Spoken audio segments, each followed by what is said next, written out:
이슈 토크입니다. 부산 서면과 충무 구간 중앙버스 전용 차로가 오는 20일 개통될 예정입니다. 세 번째 구간의 개통으로 부산의 남북을 잇는 BRT 축이 완성됐지만 해당 구간은 교통량이 집중되는 곳이어서 차로 축소로 인한 교통 혼잡 등의 문제도 우려되는데요. BRT 구간 개통 때마다 반복되는 논란을 해소할 방안은 없을지 자세한 이야기 나눠보겠습니다. 영산대학교 드론교통공학과 최영은 교수와 함께합니다. 네, 어서 오십시오. 네, 반갑습니다. 네, BRT가 교통 혼잡을 좀 완화하기 위해서 지난 2016년에 부산에 처음으로 도입이 됐는데요. 자, 우선 부산시의 BRT 사업이 어떻게 도입되게 됐는지, 그 도입 배경과 앞으로의 계획이 어떻게 되는지부터 짚어주시겠어요? 네, 부산시 교통 문제, 부산시 고질적인 문제라고 이렇게 대두되고 있죠, 그죠? 네. 예전에 우리 부산시는 도시철도가 대부분, 그 다음에 버스 수단이 보조하는 수단으로 이렇게 운영되었습니다만은 도시철도의 수송 용량이 한계에 도달했다고 이렇게 보고 있어 부산시로서는 BRT 구간을 개설하겠다는 계획을 세우게 되었습니다. 네.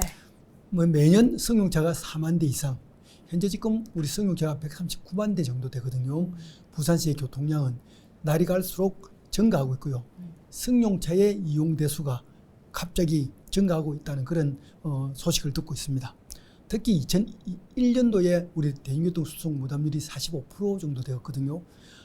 차츰 감소되어서 지금 41% 정도 대중교통 수송 부담률을 가지고 있는데, 대중교통 수단이란 도시철도 그리고 버스, 마을버스가 포함된 모든 것을 말하고 있습니다.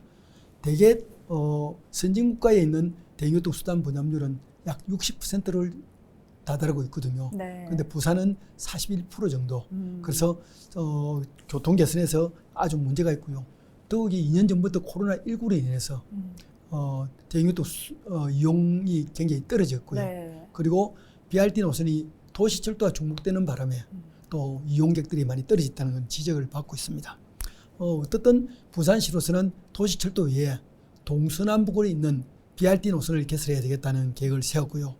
이미 2016년도에 우리가 동래 해운대 BRT 구간이 개통되었거든요. 네.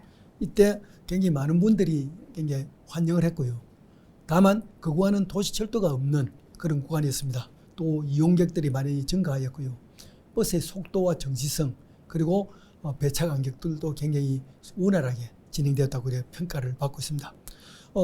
2019년에 우리가 동래 서면 BRT도 개통이 되었습니다. 네. 그리고 마침내 오는 20일 날 우리 서면에서 충무까지 우리 BRT 구간이 개통될 예정으로 있고요. 이렇게 되고 나면 남북측과 동측에 있는 여러 가지 이런 선인들이 개통되어서 많은 분들이 BRT를 이용하게 된다고 보고 있습니다. 시내버스 BRT 교통망이 형성되면 도시철도와 더불어서 부산시의 대중교통 수송 분담률을 많이 일으킬 것 같고요.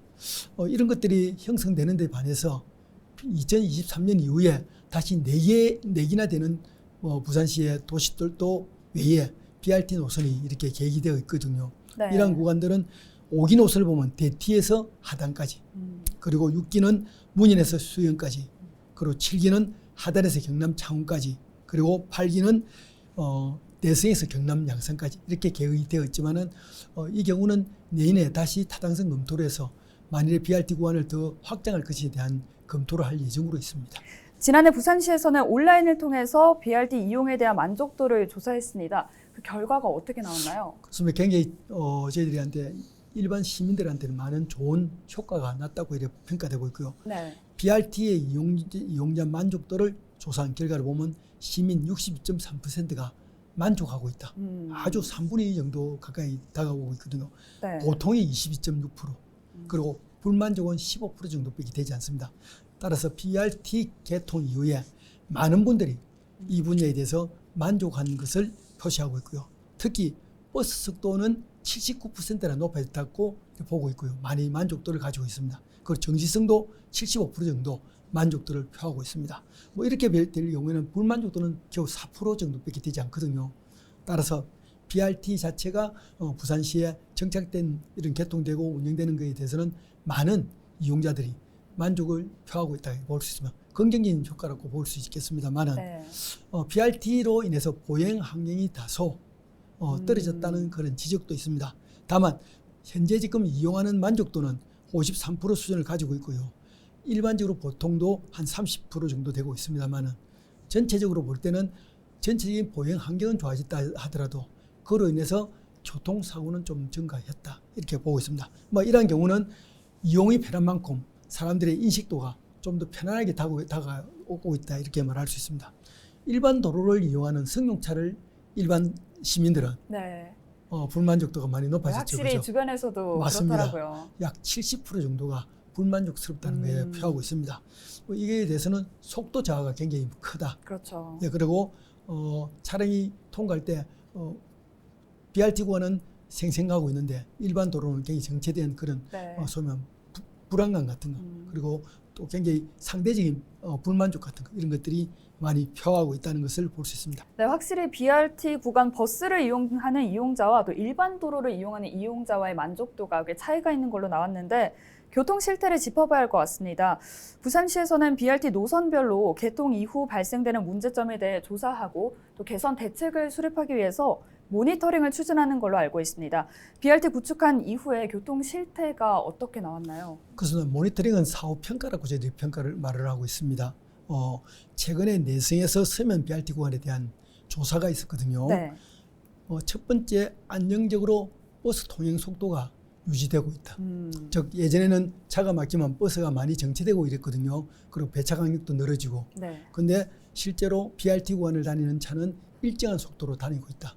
다만 승용차의 이용자는 굉장히 좀 더디고 있다. 이런 것이 나오고 평균 예전에 저희들이 도시에 있는 버스 평균 속도가 보통 22km에서 23km 정도 되었거든요.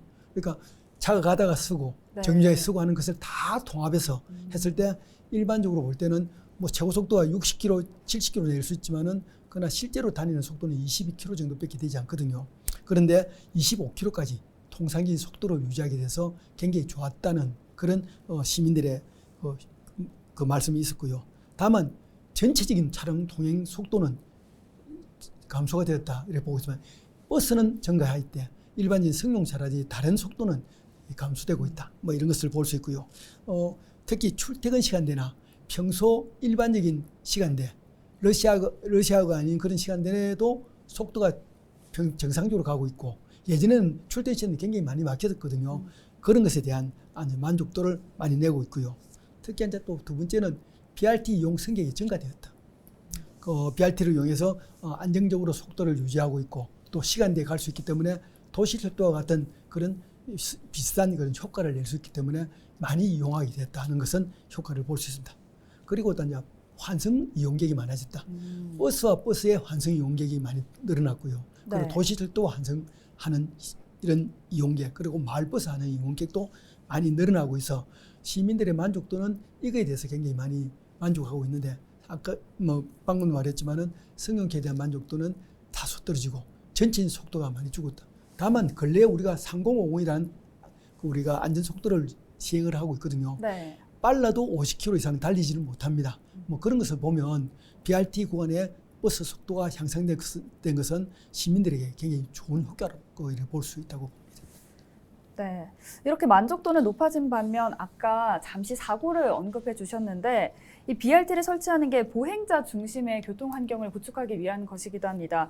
하지만 이 부산 BRT의 경우에는 교통 대기 공간이 좀 협소하기도 하고 또 버스를 타기 위해서 신호 위반을 하는 등의 위험한 상황도 벌어지는데요.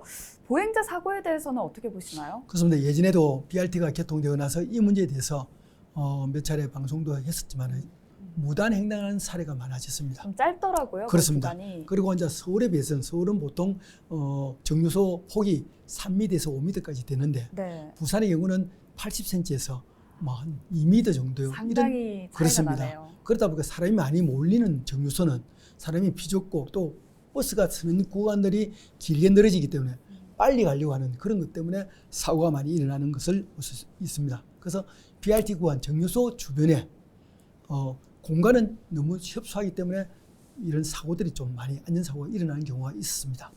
다만 또 BRT 구간에 버스가 들어오면서 속도를 죽이지 않고 25km 정도에서 서서히 이렇게 줄이고 들어와야 되는데 바로 들어오는 그런 경우가 있습니다. 그러다 보니까 횡단보도를 걸려고 한 사람들이 눈치를 보고 그냥 지나가다가 버스에 이렇게 속도에 이렇게 사고가 나는 경우가 네. 있습니다.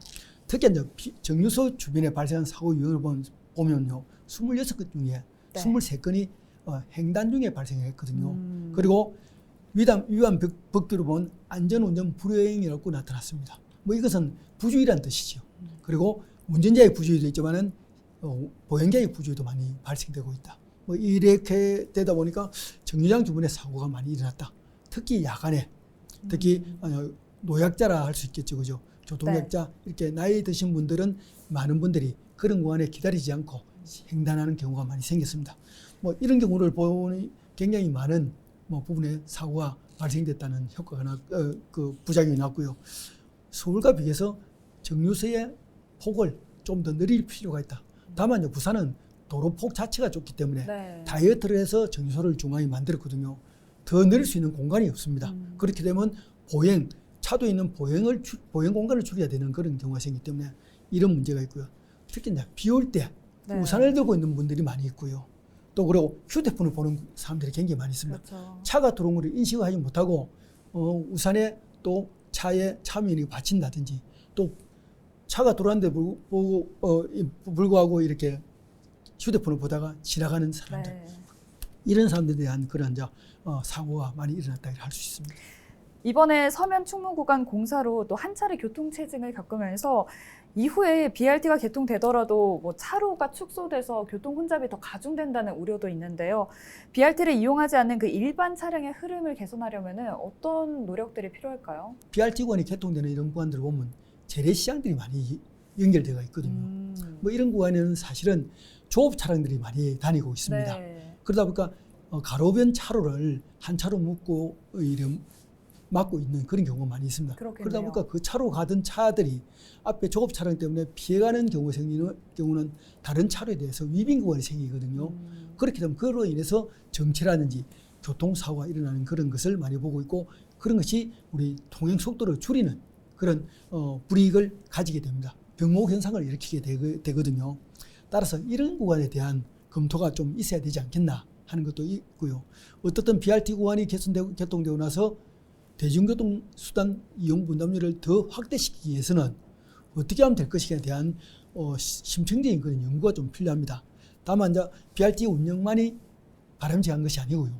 그에 따른 여러 가지 방안들도 추가적으로 이제 검토될 필요가 있는데, 저희들이 평소에 이렇게 말하고 있는 불법 주정차 차량에 대한 단속 강화가 좀 필요하다. 네. 그리고 두 번째는 대기 차량 반응식 스마트 교차로 운영 관리 체계도 지금부터 확대되어야 한다. 즉 말해서 교차로에서 차량이 많이 밀리면 신호가 바뀌는 그런 형태의 교차로, 그걸 보고 저희 스마트 교차로 신호 체계를 하고 있거든요. 네. 세 번째는 3050 안전속도 운행 강화를 해서 가속의 차량을 단속하는 CCTV를 추가 설치해야 되겠다. 그리고 접근 도로상 실시간 교통 정보를 알리는 교통 상황판, 즉 말해서 우리가 1km 밖에서 저 구간이 차가 정체되고 있다, 이렇게 되고 있으면 차로를 바뀔 수 있거든. 다른 차로를 이용할 수 있는데 그런 것에 대한 정보가 미흡하다는 것에 되게 좀 불만이 많이 있습니다. 그래서 BRT를 확장하는 것도 중요하지만 네. 그것을 개통하면서 추가적인 교통 정책도 같이 시행되어야 된다는 것이 저희들이 교통 전문가의 주장이라고 이렇게 말할 수 있습니다. 네, 앞서서 아까 BRT 구간이 재래시장을 많이 지난다고 하셨는데요. 서면 충무 구간 개통을 앞두고 자갈치 시장 인근 상인들이 좀 노선이 변경되지 않을까, 그 가능성에 대해서 우려를 하고 있습니다. 버스 노선 조정 시스템에 대한 기준이 필요할 것 같은데요. 현재는 지금 어떻게 운영이 되고 있는지도 궁금하고요. 또 보완이 돼야 한다면 어떤 점이 보완돼야 하는지도 말씀해 주시기 바랍니다. 그래서 버스 노선에 대한 개선 굉장히 고민스러운 일입니다. 네. 이거는 민원이 발생되는 것이거든요. 그 부산시에서 중공영리를 도입할 때 버스 노선을 몇 차례 개선을 했습니다. 특히 불필요한 구간은 줄이고, 그리고 장기 노선 같은 경우는 자르고 환승 체계를 많이 갖췄거든요.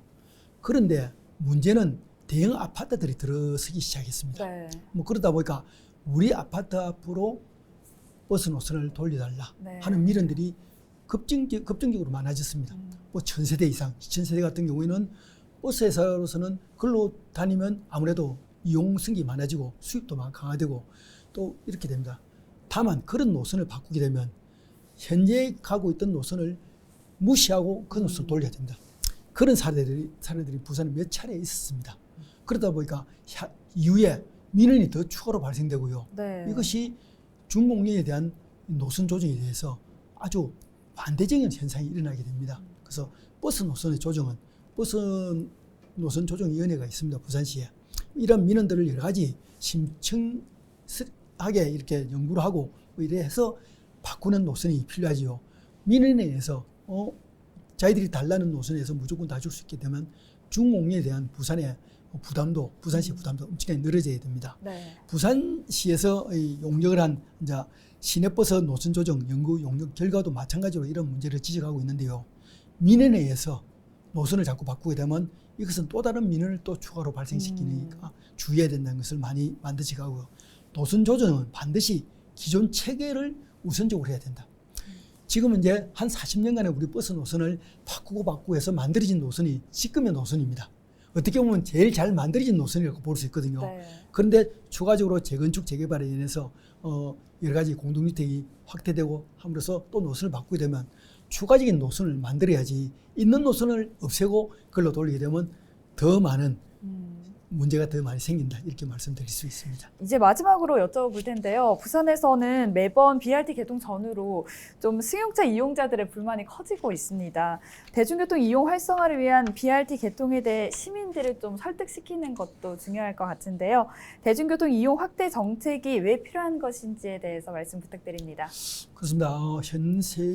지금 현재 시점에서 볼 때는 승용차 이용자 그리고 대중교통 이용자는 확연히 구분되고 있습니다. 네. 특히 이제 대중교통 이용자들은 대부분 고령약자, 노인네들 좀 많고요. 그리고 학생들 뭐 이런 구간. 그 젊은 층들은 자기 목적지까지 정확하게 가고 그리고 빨리 가고 가까이 가기 위해서는 승용차를 많이 이용하는 그런 패턴을 보이고 있습니다. 이런 패턴을 어떻게 바꾸기가 사실 쉽지 않습니다.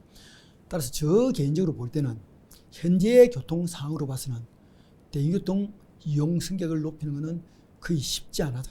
네. 1% 높이는데 엄청난 돈이 들고요. 그리고 자가용자들이 자가용을 놓고 대중교통을 타는 경우가 우리가 많이 보지를 못하고 있습니다. 다만 저는 지금의 교통 상황보다는 한 10년 후에는 공유 자동차가 확대될 것으로 보이거든요. 그 공유 개념이, 자동차 개념이 확대되면 지금의 우리의 인식은 많이 달라질 거라고 저는 보고 있습니다. 그래서 시대적인 좀 흐름이 좀 있어야 될 것 같고요. 더욱더 중요한 것은 BRT를 개통하고 나서 부산시에서 BRT를 어떻게 운영하는 것에 대해서 지속적인 모니터링을 해야 됩니다. 정말해서 뭐 일반 용역에 의해서 한두 번 하는 것이 아니고요. 특히 이번에 서면교차로에서 충무동 교차로까지는 8.6km 구간이지만은 중앙버스 정류소가 19개 생깁니다. 네. 그리고 교차로도 24곳이 됩니다.